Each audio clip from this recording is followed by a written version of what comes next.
Mga parokya, grabe talaga ang naging epekto or nagiging epekto ng politika dito sa ating bansa. Tulad nga po ng ginawa ni Anjo Iliana sa mga dati nitong nakasama sa nasabing noontime show na kung saan siniraan ni Anjo Iliana sina Tito Soto, sina Jose Manalo, at ang halos lahat nga po ng naging host ng Eat Bulaga at even ang Eat Bulaga mga kaparokya ay lantaran na siniraan nito na kesyo. Meron daw pong sindikato dito. Yan po ang nagagawa mga kaparokya ng politika or paniniwala sa politika. At kagabi nga po mga kaparokya ay may pinasabog po na issue ang kapatid ni ng ating presidente na si Bongbong Marcos, na si Jaime Marcos mga kaparokya. Grabe ang isiniwalat nito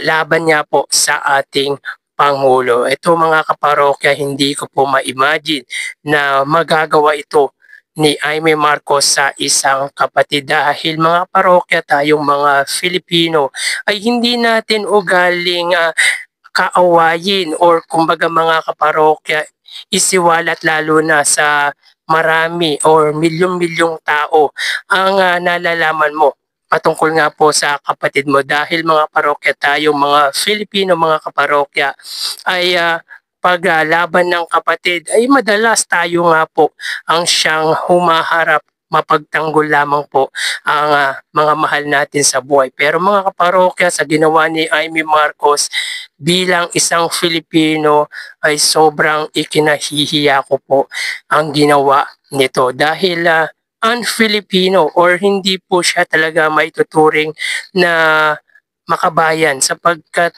hindi po nito naisip na pwedeng makaapekto or maapektuhan nga po ang ating bansa, pwedeng maapektuhan yung mga kababayan nating Filipino na nagtatrabaho overseas, dahil ang leader natin mga kaparokya ay sinisiraan mismo ng kapatid nito. So yun nga po mga parokya, grabe, hindi ko talaga ma-attempt yung mga pinagsasabi ni Senador Jaime Marcos. Unethical po ito mga kaparokya, sapagkat kasalukuyang senador po si Jaime Marcos, at bilang isang senador, hindi ba dapat pinapanatili nito yung pagiging magandang imahe ng isang mambabata? Sana bigyan action din po ito mga kaparokya ng Senate, dahil hindi po maganda ito sa imahe ng Senado. So panoorin po natin mga kaparokya yung ilan sa mga sinabi ng kapatid ni Bongbong Marcos or ating Pangulong Bongbong Marcos na si Senadora Jaime Marcos. Bata pa lamang kami ni Bongbong. Alam niya ng buong pamilya ang problema sa kanya. Totoo lang, mapapasa naman ng lahat ang mga testimonya ng aking ama patungkol sa kanyang ugali at gawain. Noon, dahil may tatay pa kami, hindi ko pa siya responsibilidad. Noong tumatanda, ay mas naging nakakabahala.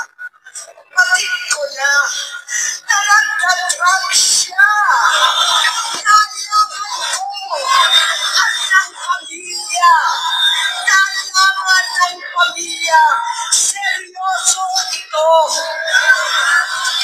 Minsan, kami ng Presidential Guard at Metrocom pa ang naglilinis tuwing nagpa-party po sila.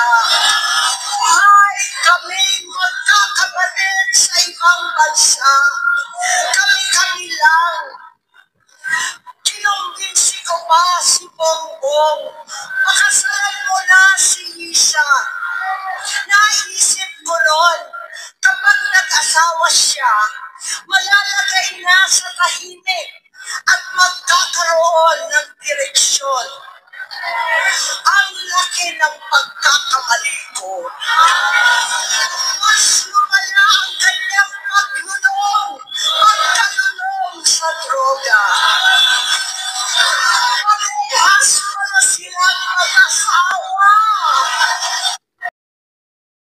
Grabe yun mga kaparokya, di po siya nalalayo mga kaparokya sa mga pinagsasabi ni Anjo Iliana na kung saan mga kaparokya ay wala naman pong pruweba or basihan yung mga isinisiwalat. Kumbaga mga kaparokya sa magkakaibigan sa ginawa nga po ni Anjo Iliana, kung tunay mong kaibigan ay hindi mo na ipagkakalat yung mga sikreto ninyo. At dito mga kaparokya, bilang isang tunay na kapatid or hindi po natin alam kung kapatid ba talaga, ay bilang paggalang respeto sa pamilya mo ay hindi mo na kailangan sabihin yung mga nangyari sa buhay ninyo. Isipin nyo mga kaparokya, mula bata ay nakasama nito si Pangulong Bongbong Marcos. Tapos ganto ang sasabihin niya sa milyong-milyon or kaharap ang milyong-milyong tao. Napaka-unethical, napaka-un-Filipino ng gantong gawain. Mga kaparokya, pansinin nyo, lahat nga po ng against sa gobyerno ni Pangulong Bongbong Marcos ay purong nyaw-nyaw. Kumbaga mga kaparokya, puro verbal, wala naman pong pruwebang na ilalabas. Pero ang pinakamasakit kasi dito mga kaparokya ay yung ginawa ng senadora na si Amy Marcos dahil ginawa niya ito laban pa sa kanyang kapatid na he always trying his best naman po mga kaparokya para labanan ang korupsyon. Tanging mga kaparokya, nagkamulat ako, nalaman ko kung ano yung ginagawa ng presidente. Tanging si Pangulong Bongbong Marcos lamang po ang lumaban ng tunay against corruption. Siya lang po ang alam ko na Pangulo ng ating bansa na nagsiwalat ng gantong kalaking korupsyon na sobrang nagpapahirap sa ating bayan. At para siraan mo ang sarili mong kapatid ay napakasakit nun mga kaparokya. Ako bilang Filipino ay nasasaktan ako. Hindi ko po ma-imagine mga kaparokya na kung sa aming magkakapatid ay mangyari yun. Hindi ko po talaga kayang sabihin or gawin ang ginawa nga po ni Senador Amy Marcos. Kahit pa mga kaparokya, sabihin namin sa aming mga magkakapatid, iba-iba ang paniniwala namin sa politika, ay hindi namin gagawin ang gantong klaseng ginawa ni Senador Amy Marcos. Ngayon po mga kaparokya, ang nagagawa ng politika, kahit kapatid, kahit kaibigan mga kaparokya, babaliwalain mo para lang sa paniniwala or sa sariling ambisyon. So yun nga po mga kaparokya, may nasagap nga po tayo na initiation ito ni Senador Amy Marcos sapagkat may bulong-bulungan na siya daw po mga kaparokya yung tatakbo bilang Vice Presidente ni Sara Duterte by coming 2028. At ito nga po mga kaparokya ang pasabog niya para maging Vice President ni Sara Duterte. Mga kaparokya, sobrang malaki ang magiging epekto nito sa pangdaigdigang kalakaran. Yung mga foreign investor natin mga kaparokya, paano pa magtitiwala sa atin kung ganito ang nangyayari sa ating bansa, sa ating bayan. Yung tipong ang gobyerno ng sariling kapatid ay niyuyurakan, binabalahura ng isa pong politiko at kapatid ng presidente ng ating bansa. Matatanggap mo pa itong mga kaparokya kung hindi mo kamag-anak or hindi mo kapatid pero eto kapatid mga kaparokya, kaya ako bilang Filipino parang ang sakit mga kaparokya na ganyanin ka ng sarili mong kadugo or sarili mong kapatid. Dahil napaka-un-Filipino ng inasal ni Senadora Amy Marcos. Actually mga kaparokya, nawalan po ako ng bilib sa ginawa nga po ni Senator Amy Marcos. Kumbaga mga kaparokya, mas lumalabas dito na siya pa po ang para sa akin ay adik sapagkat hindi po gawain ng isang matino ang ginawa ni Senadora Amy Marcos.